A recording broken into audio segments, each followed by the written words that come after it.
আসসালামু আলাইকুম। আমি আপনাদের মধ্যে একটা নতুন টপিক লইয়া হাজির হইয়াছি। এটা আমার গুরুবিদ্যা আউস তাবিজ মগা মালমা বিদ্যা। এইখানে যেভাবে লেখা আছে এভাবে হুবহু আপনারা শনি মঙ্গলবারে লিখিবেন। এই সাদা শর্মিদার শিকড়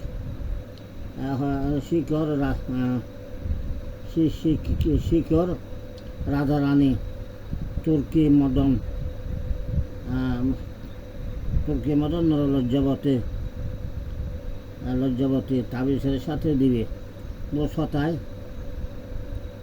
শনি মঙ্গলবারে লিখি এই তাবিজের নিচে 2 জনের নাম লিখিয়া মরদের ডান হাতে বান্ধিবে, আর মেয়ে যদি মেয়ের জ্ঞান নামে করে ছেলের নামে তাহলে মেয়ে বাম হাতে বান্ধিবে।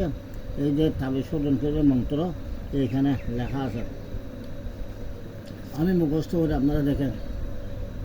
আং দিয়া চোখা দিয়া একা ইহা একম একাশ আটা বাটা সিং এটা রুহম কাজ একে দিতে এক ফুক এক নিঃশেষ একবার হইতে হবে। এটা আং জিহাতো অর্থাৎ এই তাবিজ জিন্দা হোক। আং জিহাতো খা দিয়া একা ইহা একম একাশ আটা বাটা সিং এটা রুহম কাজ একে দিতে।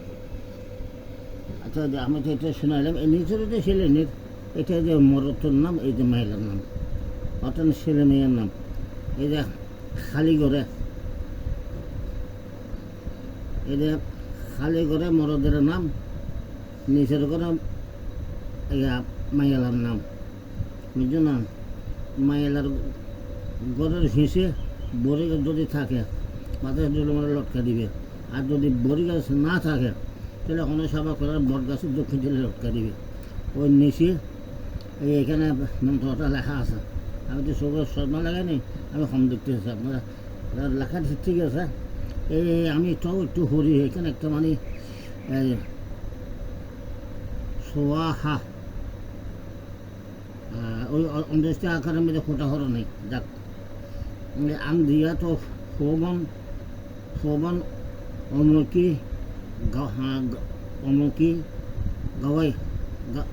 গাওয়াহা আং ইং হুং ইং দ্রাং সোয়াহা। এক নিঃশেষ একবার করে একটা হুঁক দিবে। এটা আপনার ওই যারা ফোফন গাছ আছে, ফোফন গাছ ফোফনের মধ্যে অর্থাৎ ফোফন গাছ হয়তো উল্লেখ করা হয়েছে সেখানে, কিন্তু বড়ি গাছে দিলেও হবে।